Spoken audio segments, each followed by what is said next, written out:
Welcome back, brothers and sisters. I am Braden. This is Langley Outdoors Academy, the place where we not only talk about what's going on in the gun world, but also how we're going to fix our country together. And the content that I'm about to show you is probably one of the biggest political backfires on record. Trump's data is in, and guys, just like we talked about when they convicted him 5-6 days ago, this was going to be biblical. Wait until I show you what has just been released by Quinnipiac. This is not a super right-wing poll. Everything is linked in the description box below. I can't wait to hear what you guys think. And of course, make sure you hit that like button, subscribe to the channel, and turn the notification bell on if you want to spread those exact same freedoms that we got to the next generation. Make sure you do that, and thank you for that consideration.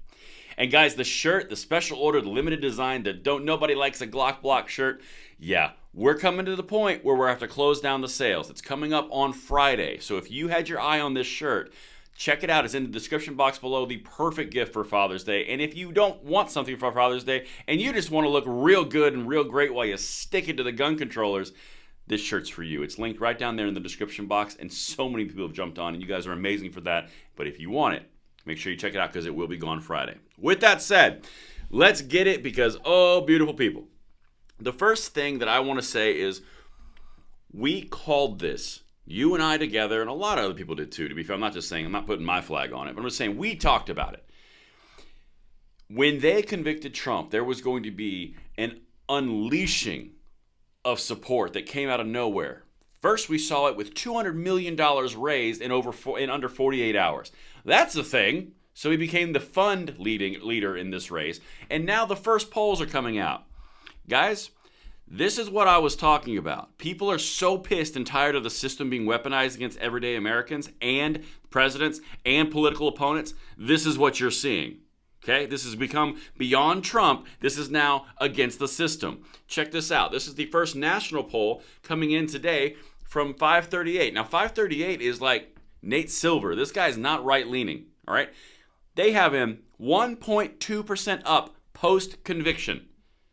1.2% up as a Republican is a massive deal because this is alluding to the popular vote. This is not alluding to the Electoral College. This is the actual popular vote in the United States.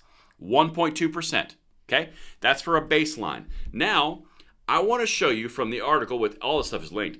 Following Trump's guilty verdict, first swing state polls reveal how it impacts voters' decision. And I'm doing this out of order because this is the punchline, the thing that you need to know, you need to share and send this video out because holy crap. All right, check this out. 50% said they agreed with the guilty verdict against Trump, while 44% said they disagreed. However, a whopping 54% said the verdict will have no effect on their vote, and 23% said it will make them more likely to vote for Trump. Just 22%, made up mostly of Democrats, said it would make them less likely to vote for Trump. Let me translate that out for you. He only lost 22% of the population, which he already didn't have because it was sitting in the Democratic column. The people who are in the 54% have no effect, so that's 54%. Then you add up 23, giving us 75%.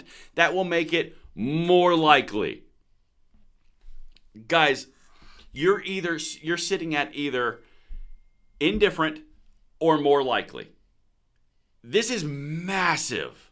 All right? And the final thing here, just 18% of independents, the almighty independents, and 5% of Republicans said the verdict made them less likely to support Trump. Remember in our initial video where I told you the Republican vote, the right, the conservative, all that side was going to consolidate behind Trump? 5% said they're less likely. That is smaller than the Never Trump coalition. All right? The other side, 18% of independents. Yeah, that means that, let's do some math, 82% of independents didn't care. They just gambled everything. Their reputations, the Democratic brand, everything.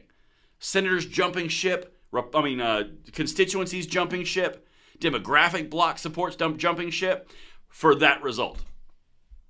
I told you they kicked over a hornet's nest, and I said, mark my words, this is going to be biblical or a landslide, or not a landslide, because that would be too presumptive. Something big was happening. Let me keep going. Let me show you this, because this is all in swing states. This is what determines the president. The first major swing state poll following former President Trump's guilty verdict in the New York City trial last week revealed a solid lead for one candidate just 5 months ahead of the November election. Here's Georgia. Georgia voters favor Trump over Biden 49 to 44% in a head-to-head matchup, according to the Quinnipiac University poll released Wednesday. That's not a right-leaning poll. That was released yesterday, which was taken following the former president's highly publicized and intensely scrutinized conviction on 34 counts of falsifying business records. Allow me to continue a little further to drive the point home of how sick everyone is of the system, not of Trump. The system was manipulated. The system was weaponized. People are going to crawl over broken glass to vote for Trump, not because he's the almighty Trump, because he represents the opposition to the system, which is being weaponized. The Democratic brand is being completely tarnished and dragged through the mud. They're going to lose generational support after this. And it's starting to show up. Let's keep going. Trump's lead over Biden grew to a 6-point spread, 43 to 37%, with the inclusion of independent presidential candidates, Kennedy, West, all Libertarians, and Green Party. So he is leading by 6% if you include everybody else. Okay? The last piece, and this is really, really important. The all-important independent vote was evenly split between Trump and Biden at 45% each. It had zero effect. If you were looking at this on a cost-benefit analysis, the risk or the cost here was the Democratic brand being tarnished and being perceived as weaponizing the government and the lawfare against a candidate, Banana Republic style. The benefit was going to be Trump was going to go down in the polls. Well, he only went up in the polls, and your brand is still crap. You're going to lose generational support for Democrats across the board because of these actions with no payoff. This is directly related to the 2A. Everyone that's going to vote for Trump is most likely going to give him support down ballot, which would give more support in the House and more support in the Senate. Then you have the ability to roll back all of the executive bureaucratic actions that the Biden administration has taken through the executive bureaucratic abuses. Then you can actually pass legislation to push the ball back up the hill. This is everything, guys. And one more thing, which is just a salt in the wound, that's why I left it for the end to give you something delicious. Voters also believe Trump would be the best candidate to preserve democracy. Nightmare fuel. The entire candidacy for the Biden administration this time around has been built around him, as in Trump, being the biggest threat to democracy and Biden the best solution to solve and preserve democracy.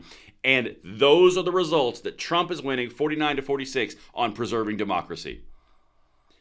This is the biggest backfire in history.